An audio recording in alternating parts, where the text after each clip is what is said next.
Hello and welcome back to my podcast, If Hospital Walls Could Talk. I'm Dawn and I am a doctor, and if you're new here, this is basically a podcast about being a doctor, some of the good things, some of the bad things, and everything in between. So today I'm actually talking about some of the bad things, because I'm talking about my worst experiences / the worst parts of being a doctor. So being a doctor is hard. We all know that. People don't go into medicine and being a doctor thinking it's going to be easy. So I don't think you really truly realise how difficult it can be at times, and it isn't always hard, until you're put in that situation.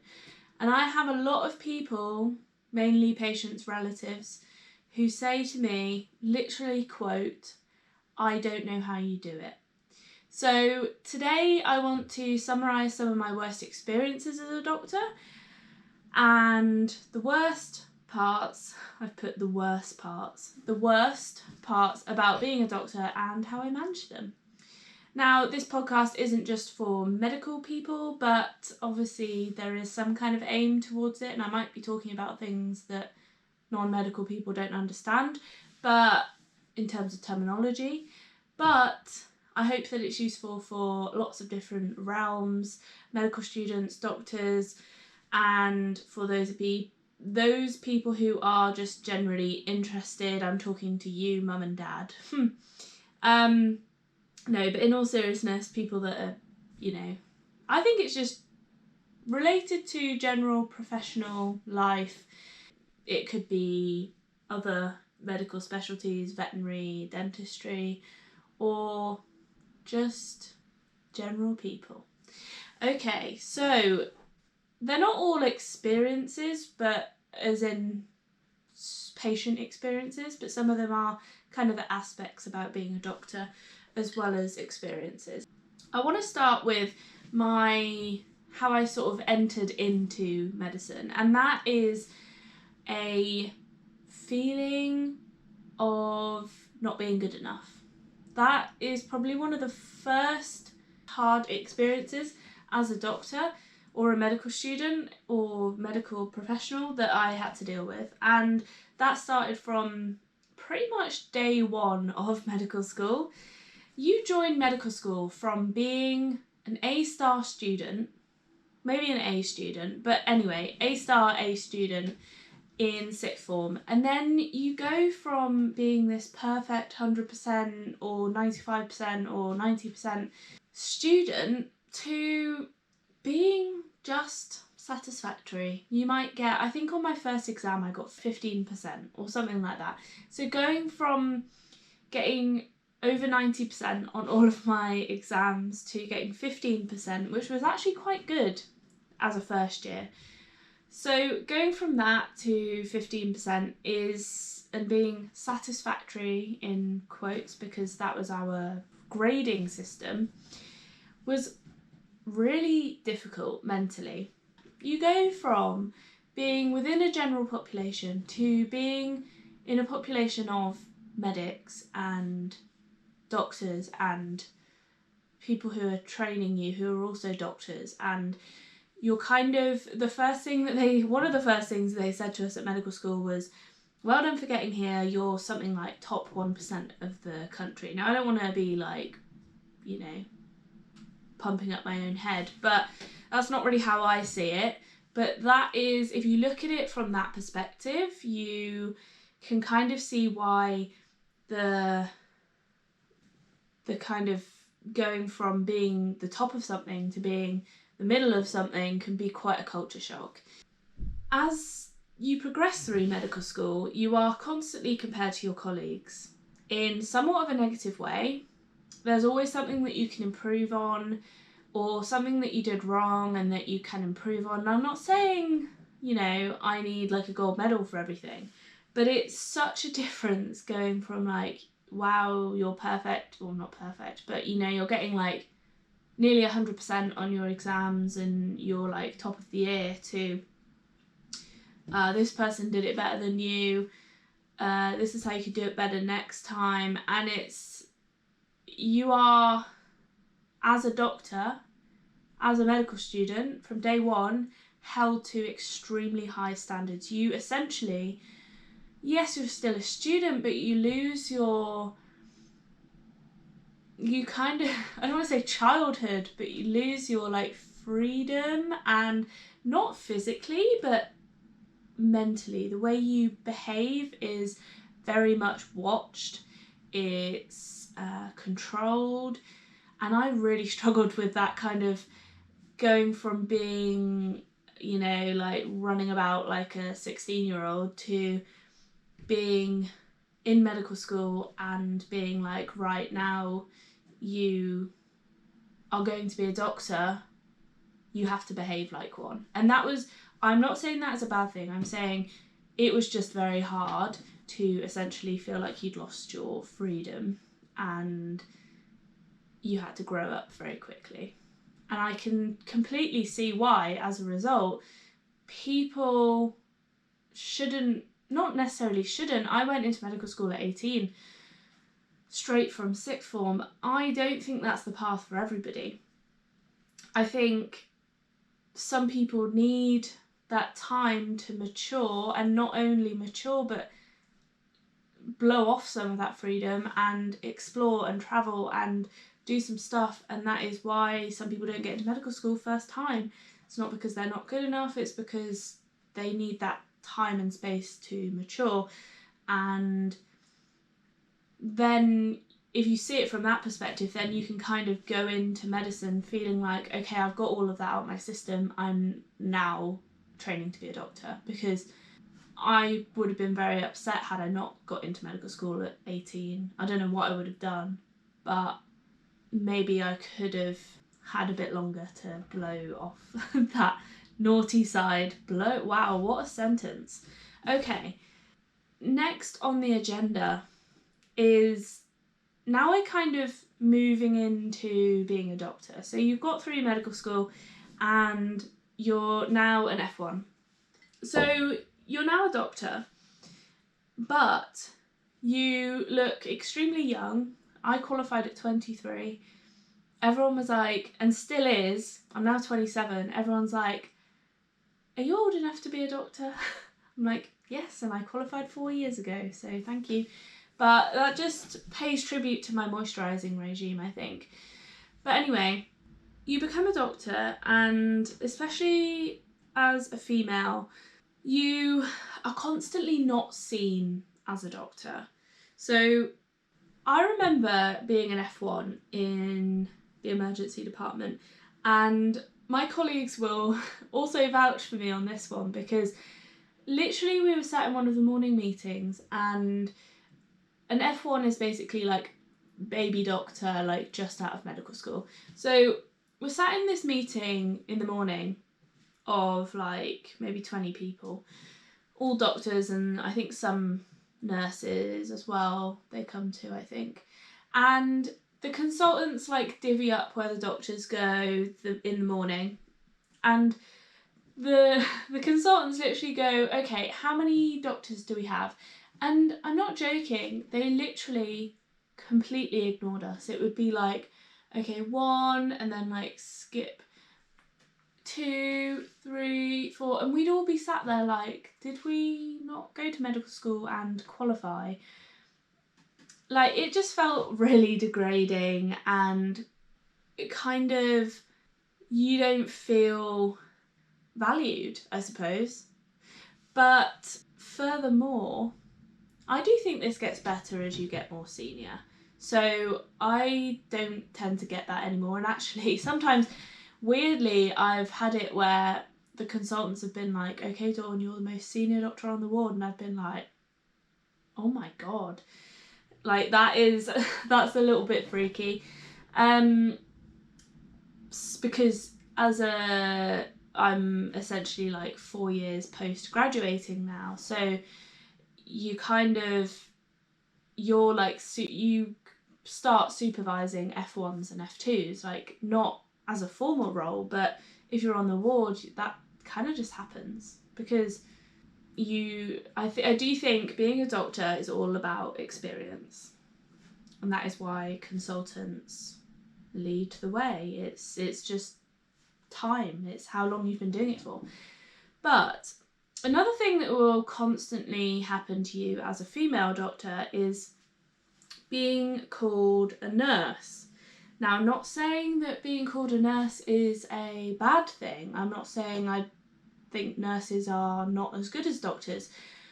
I just think that I have walked into the room, let's say I'm going to see a patient, I've walked into the room with a stethoscope on, with a badge that says doctor, with a badge that also says my name with doctor in front of it.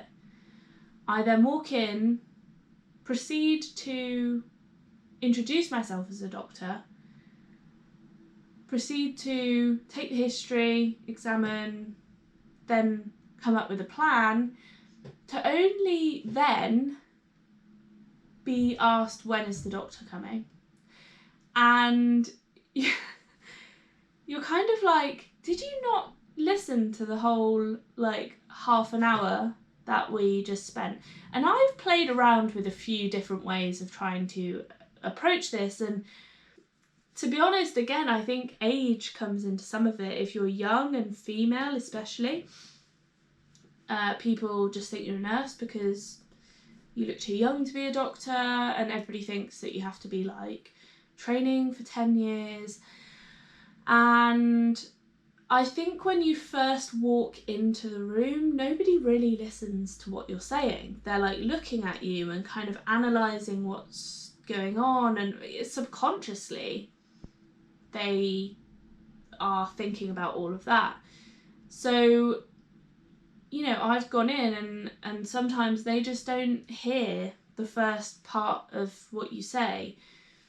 So sometimes it's worth, the way that I've got around that, and I've tried different ways, is I have gone in and sort of done a few things beforehand, you know, as in say a few things like, oh, how are you doing, blah blah blah, you know, just like general small talk, but then introduce yourself. Say, hi, I'm Dawn and I'm one of the doctors, and just say that, you know, because you can be like, I'm Dawn, I'm one of the doctors, I've come to see you today about blah blah blah, and they don't listen to any of that. So if you do a bit of small talk beforehand, this is not foolproof, by the way. I have also got to the point now where if somebody does call me a nurse or ask, you know, for the doctor, I say, well, I'm the doctor. A lot of people are apologetic about that. Some people do actually say, are you sure? Because you look too young, but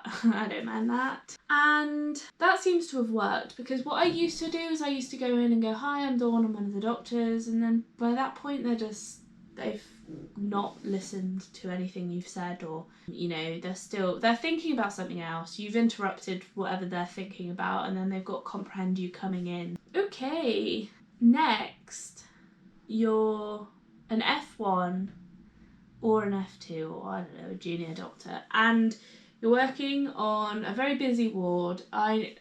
In particular, I can think of the acute medical unit, AMU, or I can also think of the stroke unit was very much like this. This is like probably one of the hardest parts about being a doctor, I think, and it's not necessarily like patient related, but it's being constantly busy and then being interrupted.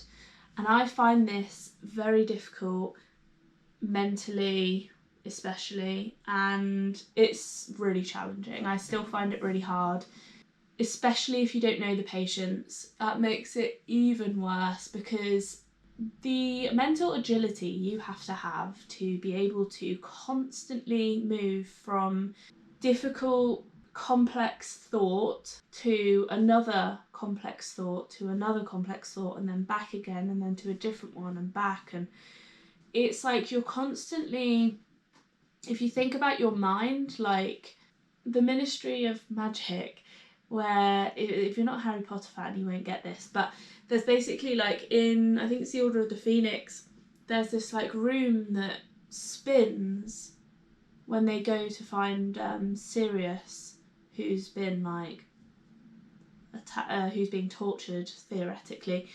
Anyway, they go into that room that spins and then they go through a door.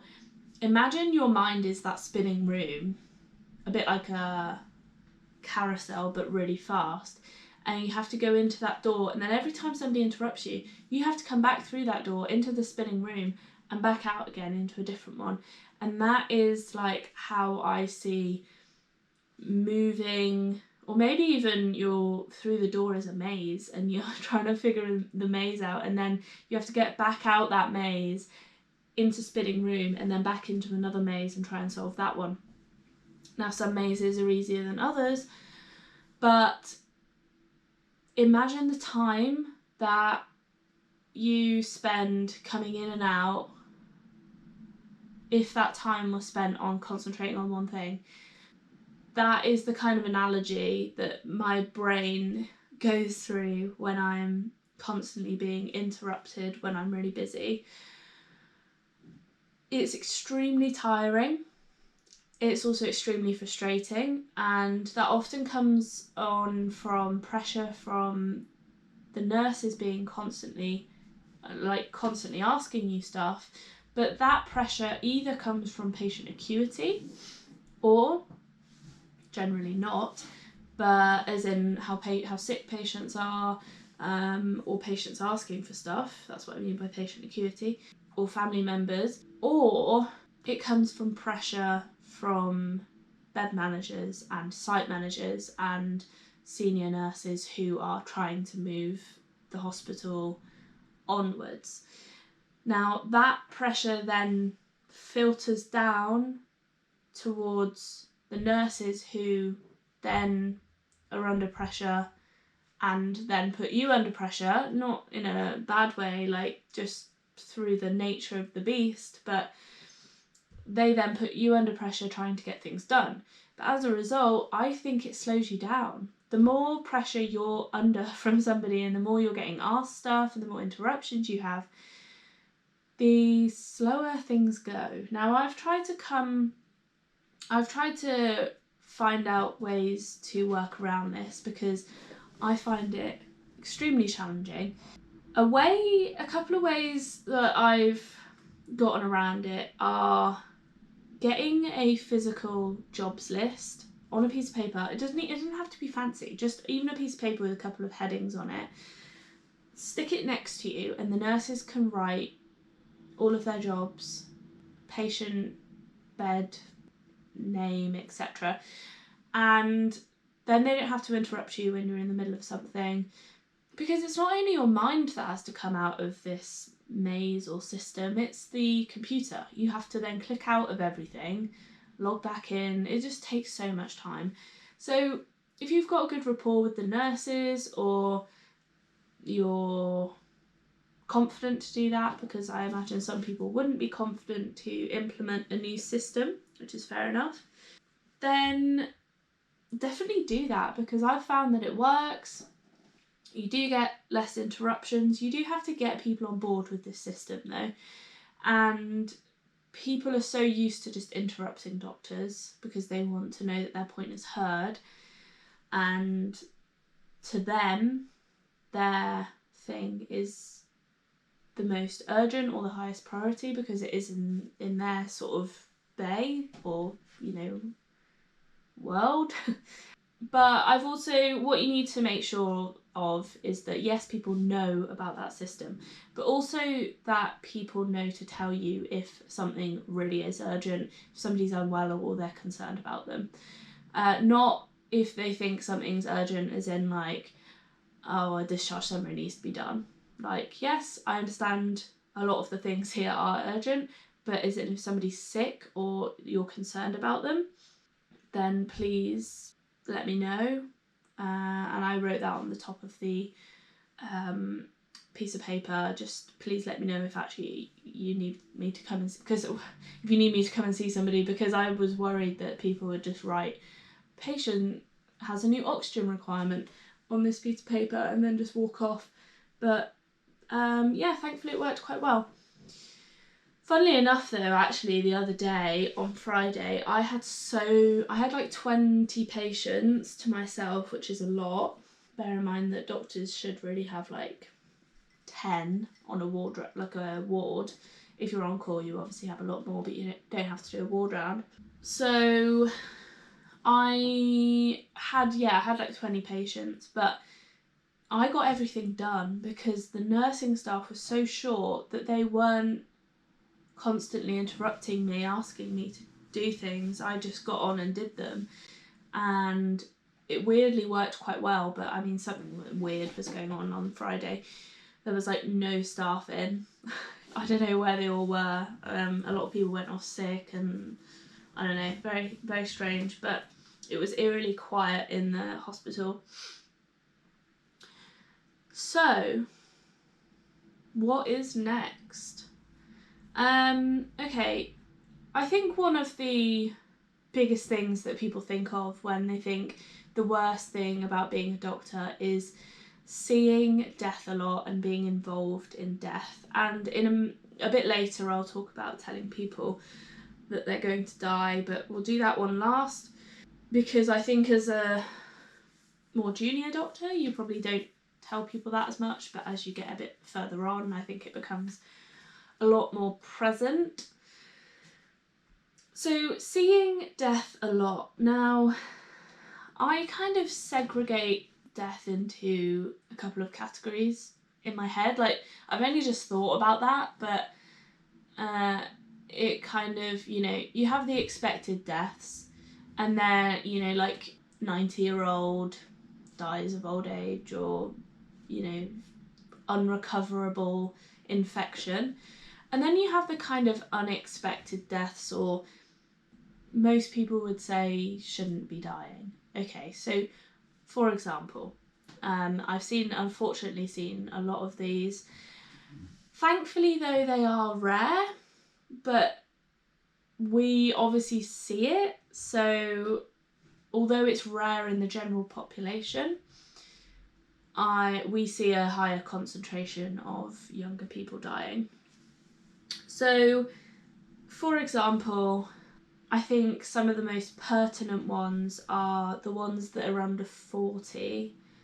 And so a lot of people would say, oh, it's the children. But for me, I know, okay, unpopular opinion, it's not the children, because yes, they have their whole lives ahead of them and stuff like that. But for me, it's the ones that have kids, because they're like 30 to 40, and unfortunately I have seen a few of these. Their kids aren't old enough to understand. Their kids are like 5 to 10 years old, and they're going to then grow up without their mum or dad. And I think that is arguably more challenging, because it affects, I don't know, some people might say I'm wrong, or some people would say I'm wrong, but I find that harder to see, just because I know what they're leaving behind. So for example, I've seen, 38-year-old woman who is probably dead now. She had young kids, they were under 10 for sure, and a husband, and she had bowel cancer which had metastasized, which had like spread everywhere. So it was in her liver. I'm trying to think where else it was. I don't remember the exact details because I do see a lot of patients, but she was in a lot of pain. She had a lot of tummy swelling from fluid, which would be called ascites, which is fluid that is not in, it's like in the tummy cavity, but like not in the bowel itself.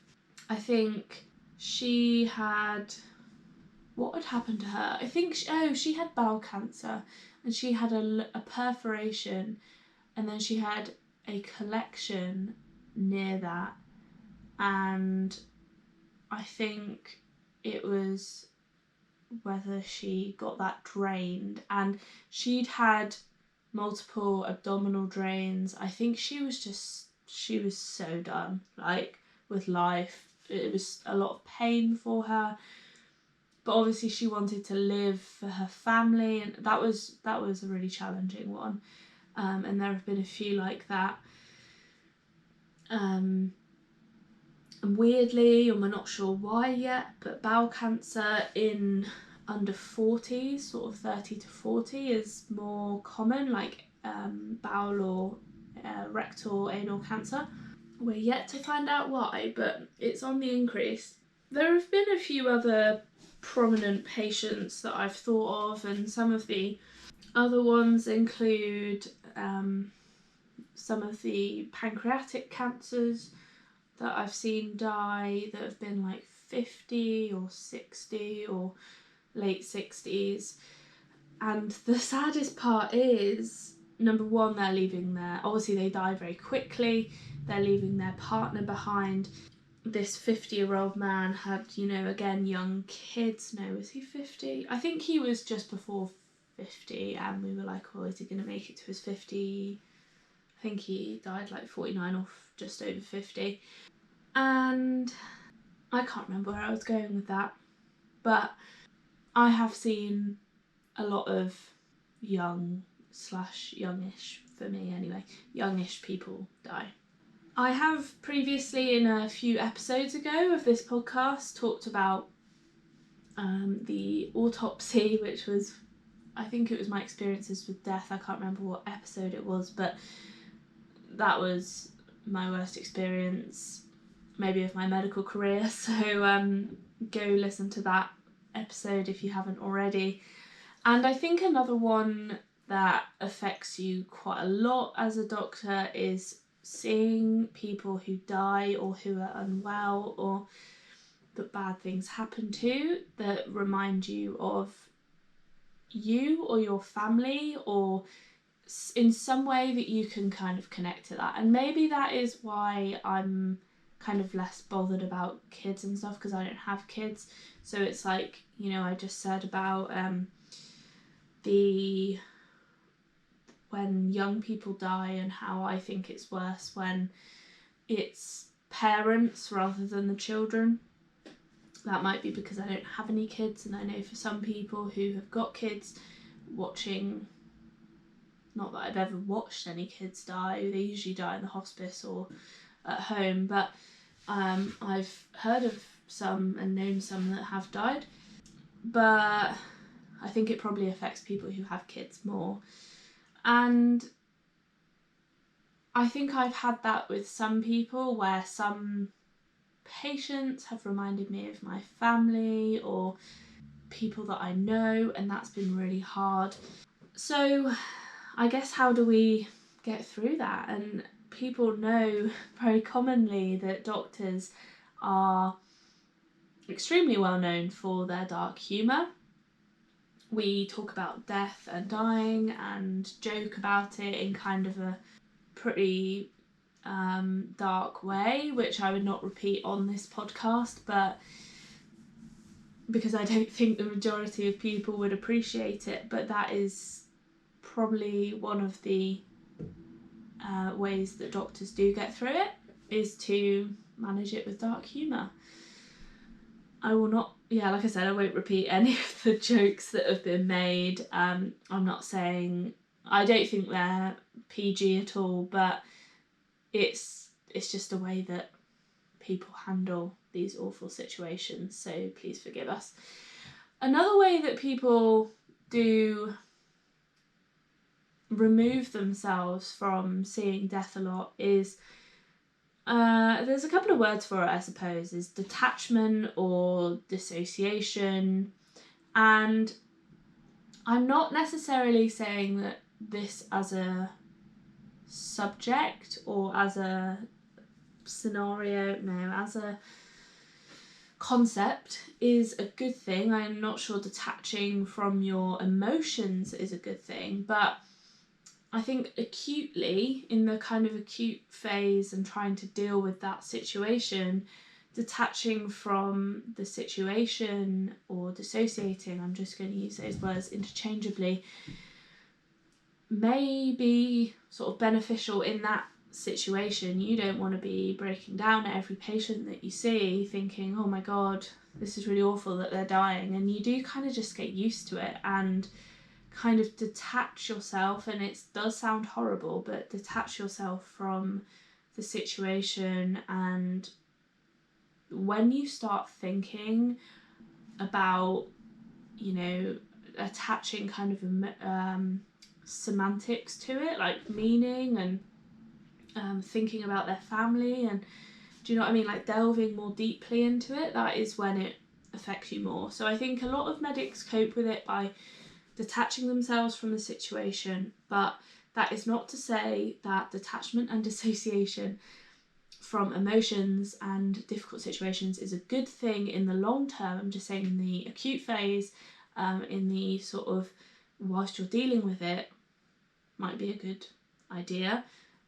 But I do think recognising that it does affect you and talking about it in the later phases, you know, after the scenario is over, with a supervisor or a consultant or a colleague, or especially a colleague who's also dealt with that same situation, and just talking about how it affected you both. It doesn't need to be like a formal thing, like let's sit down and talk about our feelings, but it's like, you know, just you go for a coffee or whatever and you talk about, oh, I found that really hard because, you know, it reminded me of when my mum died or something. Not me, but dissociating and detaching from every single situation is just gonna keep your emotions like at bay from you. I don't think it's necessarily a long-term coping strategy. So, oh god, we now move on to, it's quite a depressing one, isn't it? We now move on to difficult patients and families, and this is one that I do find very difficult. I've had some very aggressive patients and family members in particular, they're probably the worst actually, who make death threats and threaten to sue you, and you know, ask for your name, visibly write it down. I've never had anybody that I know of film me, so that would be a new one, but generally people don't really film in hospital, but that might be one for the future. And it's not just doctors that this happens to, it's other staff, and generally I think that a lot of the time when people are angry or unhappy or make these threats, generally the complaint or the situation, the negative emotions aren't always, now I'm not saying this is always the case, but they're not always directed at you as an individual. Generally they are unhappy about the situation, maybe they're unhappy about the way that you handled it, but generally it's an accumulation of factors. They're not happy about, you know, they're upset about the diagnosis, or they're not happy about a decision, or that they're not able to have this treatment, or things like that. I think in these situations, and unfortunately they're unavoidable, we're all going to have some kind of complaint, and I'm going to do a blog on this pretty soon. I feel like I've got a hair on my face, sorry, I keep picking my face, but I think it might just be a loose eyelash. This I think is very important because we're all going to get complaints. It's unavoidable. We're all going to tell people something they don't like, and we're all going to tell people something bad news or something they're unhappy with, or we're not going to make everybody happy, or, you know, sometimes the stress gets the better of us and it doesn't always go to plan, or lots of factors come together and you're kind of involved in that. It's not always a fault blaming thing, but these things happen. And I think ways in which I've coped with this have been, and generally you can tell when the people who are going to make complaints or going to cause difficulties or take up a lot of your time or things like that, you can generally tell who that's going to be just by your interaction or the way things are going. So I have had a few situations where I've had to deal with that. Lots of situations where I've had to deal with either aggressive families or sometimes picking up the pieces from previous conversations or miscommunications, or especially when families aren't spoken to over the weekend or things like that. But a lot of it is based around clear explanations, and I've talked about this in actually my last podcast episode just filmed, but finding out what, it's really so cringy that I'm saying this, but it is so important, finding out people's ideas, concerns, expectations, and mainly what I think the C and the E, what are people concerned about and what do people want from this going forwards. And I think providing clear explanations, knowing the situation before you go in there. Don't go in and make false promises and not really know what's going on. I think that really makes people upset and confuses the situation. If you go in, you want to know, you don't need to know everything, but vaguely know, not vaguely, but generally know it makes it more difficult when they've been in for longer, but the story, the investigations, the plan in particular, including maybe a therapy plan and medical plan, and also try to find out what they want to know before you go in, so you can kind of tailor your research in that area. So providing clear explanations. If a patient or a relative is proving to be a little bit shouty, angry, aggressive, you will almost definitely want to take in a nurse, the nurse looking after the patient, or maybe a HCA in with you. Not as a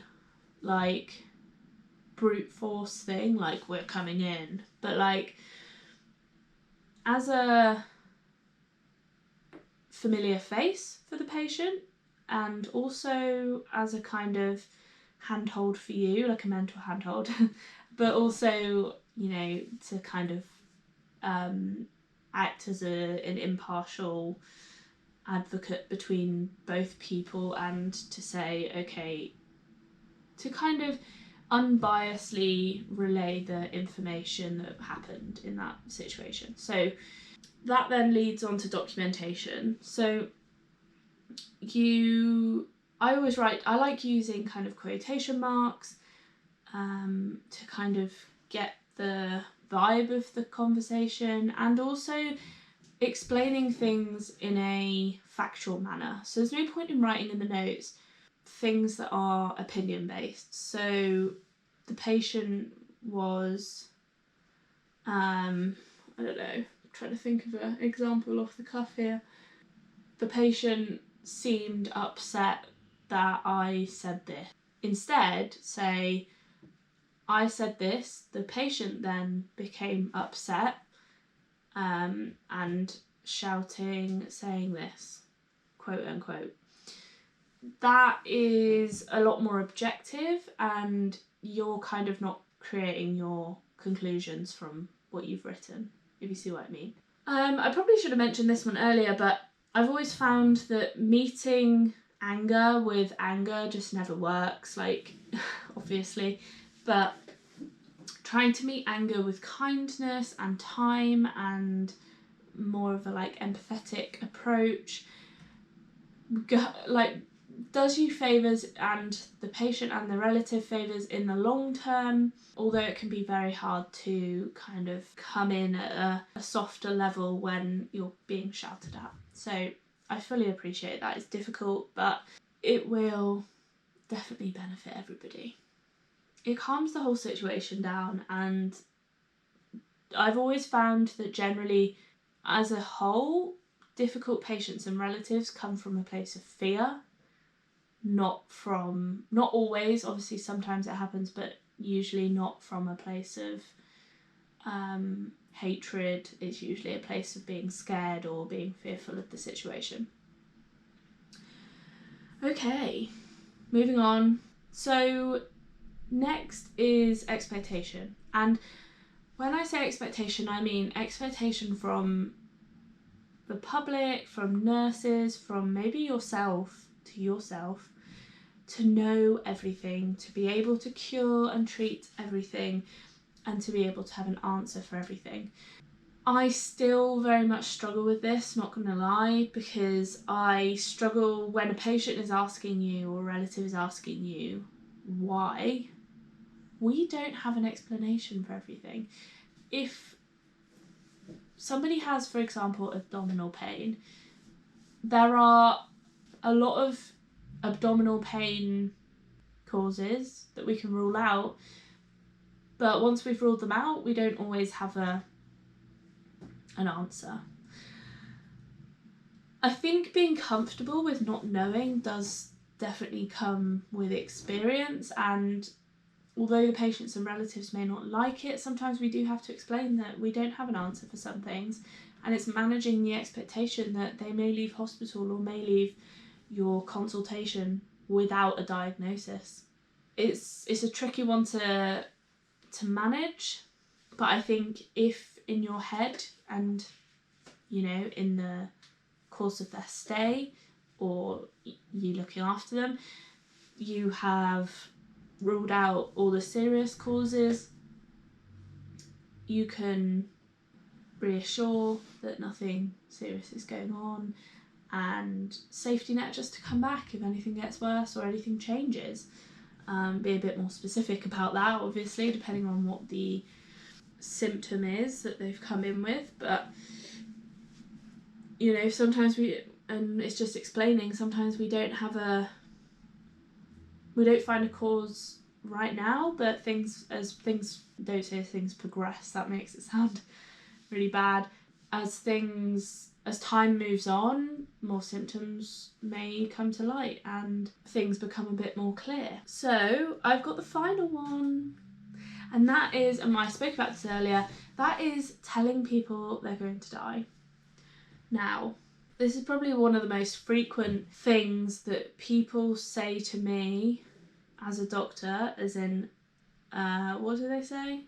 I don't know how you do it. People, I mean, there's a lot of things, and a lot of these things, you know, the busyness and the angry people, a lot of people will comment on those situations, whether they're involved or not, and say, I don't know how you do it.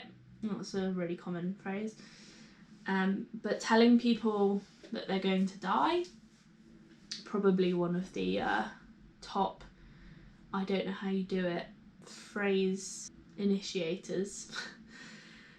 To be honest, I've had from, what year did we start doing this? Year 1 of medical school, first year of medical school, we started practicing, sounds awful, practicing telling people how they're going to die. But essentially that's what it was. We did scenarios with like communication skills sessions with actors and telling their family members that they died or that they were going to die. And it's kind of a baptism of fire is the phrase I'm looking for. I cried in my first one. It was really not very nice at all. But after you've done it for the several hundredth time, maybe not that many, but you know, a couple of hundredth time, you kind of get used to it. As a general rule, the patients themselves often take it better. I don't know why. I have my theories. I've never really asked anybody, why have you taken that so well? I have asked. I remember having one guy, I can't remember what I told him though. I gave him some bad news and he was like, oh, what was it? Oh, it was a brain tumour. He had a brain tumour and he was so chill about it. He was like, okay, right, at least that explains my symptoms. People always wanted an explanation for what's going on. which can make it a lot harder to, you know, like I said with the expectation one, if you don't have an answer. But we said, you know, you've got a brain tumour, and he was fine about it. He was like, okay, I've got an explanation, at least I've now got something that I can work on. And I was like, he's got brain cancer. He just like, I was like, you know, how, I actually did say to him, you've taken that really well. Most people in your situation might not react in the same way. And I was like, kind of like, how? He was like, the situation is what it is. There's nothing I can do about it. And being sort of sad and mournful about it is not going to change it. So I may as well just get on with it and take it as it comes. And I was like, wow, fair enough. But the relatives of these people are the ones that get left behind. And they are generally, as a result, the ones that take it the worst. Sometimes in these situations, and it's worth obviously speaking to the family about this, but there is more stuff that you can do, but you often have to kind of balance it with what the patient wants and what is best for the patient. And sometimes the relatives may want you to carry on treatment, but actually the patients don't. I think when telling people that they're going to die, I think what helps me get over that, and this sounds very selfish, but I guess we're talking about how we're dealing with it as a doctor, not as a patient. What helps me get over that is, number one, giving them a good death. And within that is what is important to the patient, and included in that is what information do they want. I think one of the worst things you can do to a dying patient is just tell them that they're dying when they don't want to know. Tell them how long they've got left to live when they don't want to know. So I will often say, I don't think anybody's ever said to me like, no, please don't tell me bluntly. Like, they want to know often. Some patients don't want to know how long they've got left to live. So asking them, how much, you know, how blunt do you want me to be? How much do you want to know? Then you can tailor the response, and you can leave that day and at the end of their life feeling like they've had a good death, because you haven't stressed them out by giving them, oh, by the way, you're only going to live for 2 more weeks, so you better enjoy it, when they didn't want to know that. So anyway, that is the end of my worst experiences / worst parts about being a doctor and how I manage them. I hope that was somewhat useful.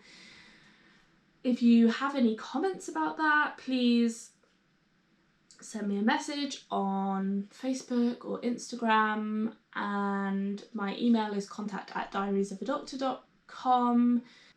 I also have a YouTube channel, so you might be watching on the YouTube channel, but if you are listening to this podcast, you can also watch it. Not that there's that much to see, but you might want to. You might want to know what I look like, I don't know. Anyway, you can leave comments on the YouTube comments section and let me know what you thought. Let me know subjects that you would like to hear me talk about. So thanks again for listening, and I'll see you in the next episode.